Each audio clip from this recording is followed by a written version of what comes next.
Энэ хуулийн гарсан өдрөөс нь хойш одоо өнөөдрийг хүртэл 22 дахь жилдээ гартаа барьж эргүүлж байгаа юм. Тийм учраас би бас энэ хуулийг их дэм зөв гараасаа гэж ингэж боддог. Харин ашгүй миний сандыг үндэслээд намайг ажлын дэслэгт оруулсан байна. Тэр би тэн дээр ер нь зүйл заалтны бүр дээр нь ярих. Одоо тэр шинэ хуулийн төсөл дээр над санал дээр 5 минутын дотор одоо олон юм ярьж болохгүй. Тийм болцоож байх учраас зүгээр зарчмын санаагаа хэлье. Өнөөдөр энэ ярьж байгаа улсууд бол ер нь хөр зөв зүйтэй яриад байна да. Хэрвээ эдний үгийг үг болгож аваад үнээр энэ хуулийг одоо бас нэг тийм төрдөн үйлчлдэг загвараар авч тавья гэвэл одоо дөрөв дээр Уганбаатар, Батмунг, энэ саяны Бакэ гişүүн тэр цогоо могоо дарга эднэр бол үнээр энэ хуулинд одоо байгаа зөрчлийн засыг гэдэг тэр санаанууд нь бол юуг засах гэдэг талаар яригдаад байна.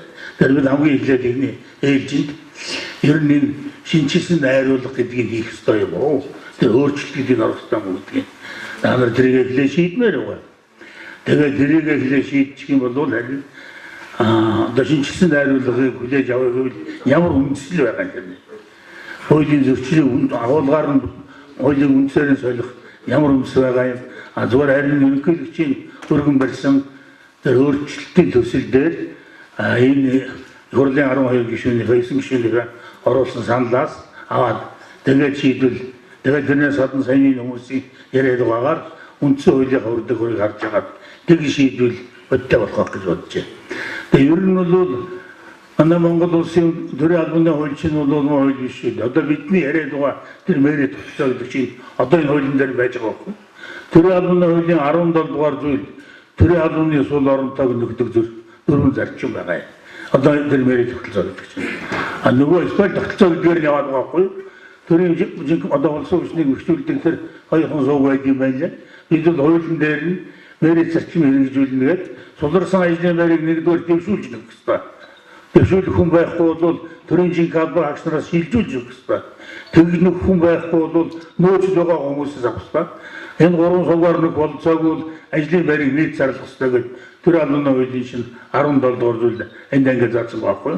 Тэр манайхан улс төрийн сонгуулийн дараагаар хүмүүс гарч ирээд өөрсдөө хүмүүсийг авч тавьчихад тэгээ өөрхийн төрийн албаны зөвлөлийн маань хуулийн авч чадлыг бүрэн ашиглаж чадахгүй байна. Тэгээд хамгийн гол нь төрийн албаны зөвлөлийн гишүүд маань өөрсдөө урс төрийн шалгуураар орж ирээд. Тийм учраас цаанаасаа дөрлүүлж цуулсууд ингэж ажиллаж чадахгүй байна. Энэ болгоны эцсийн үр дагавар нь юунд байна вэ? Үндсэн хууль заасан үндсэн зарчмаа өөрснөө хажуудуулаад байна.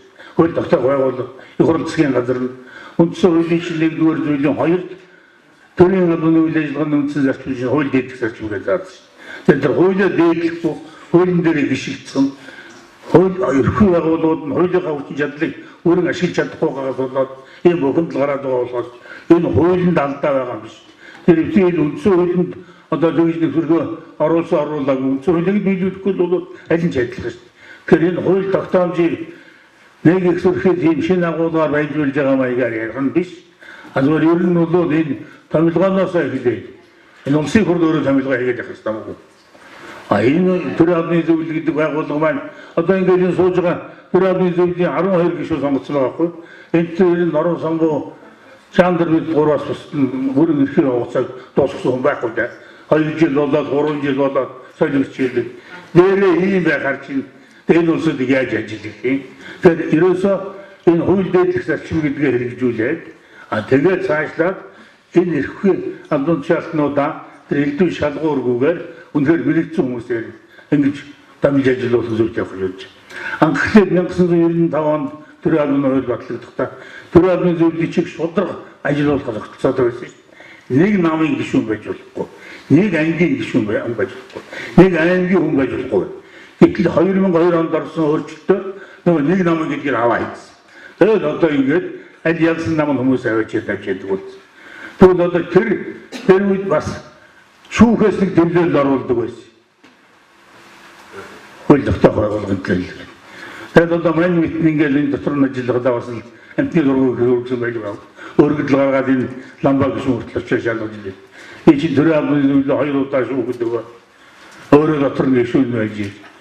Төрийн албаныхаа зөвлөлийг авилгалтай тэмцэх хамт нийтийн газар мэрэгжлийн хамт их хурлд нурдлаа дараа хоног гаргаа. Ингэж ажиллахгүй гэж.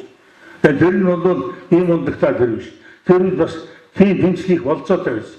Ягаад гэвэл нэг намын биш, нэг ангийн биш, нэг аймгийн биш гэдэг ингээд би ажил намд ороогүй насаараа явсны үчинд шүүхийн зүйлээс орж ирсэн байхгүй.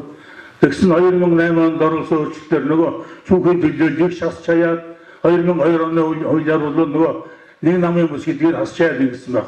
Тийм учраас одоо ингээд би бол тодорхой заалтны бүрээрийн сүүлд тэр ажлын хэсэг дээр санал айлд одоо энд ингээд та бүхний өмнө хэлэхэд бол энэ хууль тогтоомжийн зөрчил хаана байна вэ? Бүхэн хууль өөрчлөлтөөр байх ёстой. Өөр ингээд хөндлөнгөөр дайруулаа ярих бол улс төрийн нийлээ ороод байна гэж яриад байна. Тэгвэл улс төрийн нийлээ оруулахгүй гэвэл энэ бүх албанчаалууд тэр хууль дэвлэх зарчим гэдэг нь баримт үндсэн хуулийг шаардлагыг хангаж ажиллах хэрэгтэй байхгүй. Тэгээд ер нь бол яг нь нийгмийн цагийн шаардлагыг нийлүүлээд хуулийг өөрчлөх энэ асуудал нийлээ хурц хэрэгжиж 2-3 цовлоор байна.